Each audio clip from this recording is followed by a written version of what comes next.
How's it going, everyone? I'm Chase Lee reporting for DallasMoviescreens.com, and I got another movie review for you guys, and that would be Home Again. Now, this one stars Reese Witherspoon, and she plays a daughter of a famous filmmaker that was really famous back in the day, and he has unfortunately passed on. She lived in New York with her husband. She gets separated from her husband, so she comes back home to her father's house, and she encounters three young men. She bones one of them. They stay over, and then they eventually stay over for a lot longer than she intended. So chaos ensues, and romance and comedy. You get the drill. It's produced by Nancy Meyers, who has brought us such classics as It's Complicated with Meryl Streep and The Holiday. So listen, the only reason I saw this movie is because I'm going to be on a podcast in the following week, the Movie Roundtable. Check it out on YouTube. And I wanted to do my research in preparation for the episode because they were going to cover this one as one of the films they were going to talk about. So I wanted to be prepared and have the knowledge of this film. I went in with an open mind. I didn't want this to be bad. The thing is, I like romantic comedies.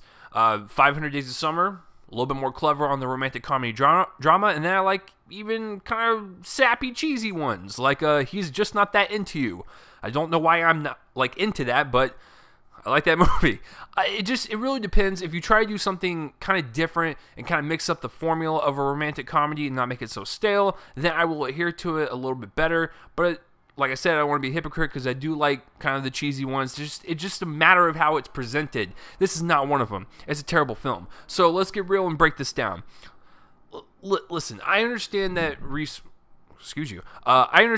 Witherspoon has her niche, and it's kind of like these movies. It's like that Sweet Home Alabama type, where it's just a goofy romantic comedy that you're gonna watch for an hour and a half, leave the theater, and forget about it as soon as you get into your car and you realize that you're hungry, you want to go eat something, and you don't even know what you just saw. She's a really good actress. I have no problem with her. Case in point, Big Little Lies from earlier this year, fantastic little miniseries, which ironically is like a soapy Lifetime drama, but it's so well done in the acting, cinematography, directing, and writing that you kind of forget about its overall kind of feeling and tonal consistencies.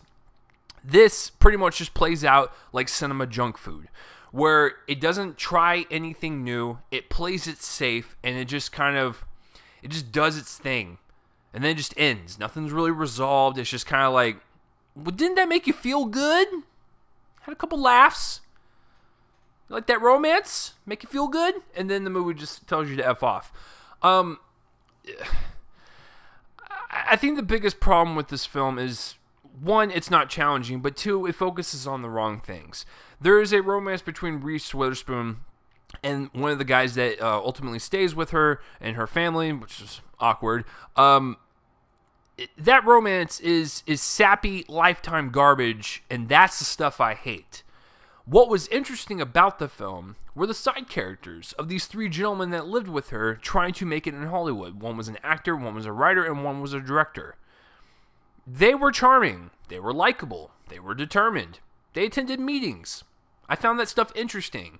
But everything that had to do with Reese's character, and even like the background of her dad and like what her dad was, they kind of touched upon that and moved on. And I figure like that would have been more intriguing and like make this into like a drama, like a straight up drama. Have some comedic relief and whatnot, but a straight up drama of like these three gentlemen making it, having that tie with her father, and like, I don't know, that could have been more compelling than what we got. But like I said, it's just visually flat in terms of its storytelling, which provides that cinema junk food effect, where it's just like nothing. It doesn't even feel like anyone's trying to make anything like good. It's just like passable, and that's more offensive than a bad movie because like it felt like no one was trying.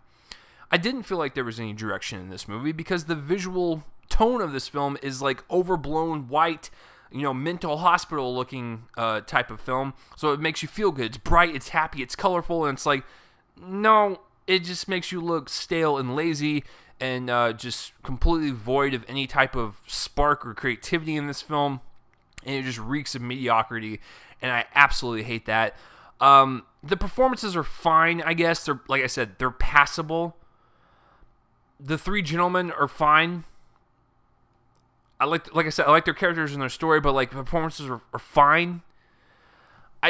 When you mix in with that sappy Lifetime romantic garbage, and you go for a storyline that just is not interesting.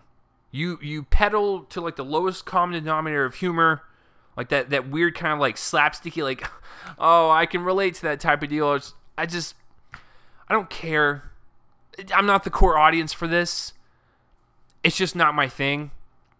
I just think it's an overall overblown, just kind of Lifetime movie that you would sit and watch on a plane to get from your destination, point A to point B. That's exactly what this movie is. It's 100% a plane movie. You play in the background, and hopefully you can fall asleep to it.